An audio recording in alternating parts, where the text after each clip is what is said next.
Today I'm going to show you how to use the different cleaning modes in the UV Smart app. First, we have the Smart mode, which is basically an automatic cleaning mode. To clean in Smart mode, open the UV app on the main control panel under the Mode section. Press the cleaning path icon that says Auto. UV will start cleaning your floor in an automated fashion.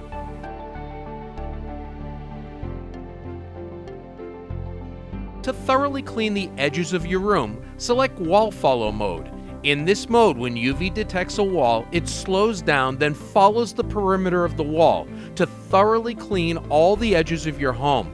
Just press the cornered square icon that says Wall Follow to clean in this mode. For impromptu messes like spilt flour or coffee grounds, you'll want to utilize UV Spot mode.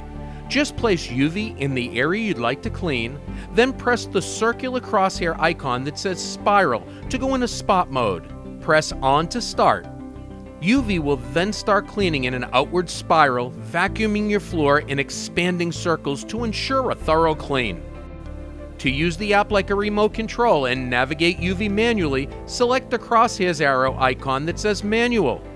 Then press and hold the arrow buttons on the app to navigate your UV wherever you want it to go.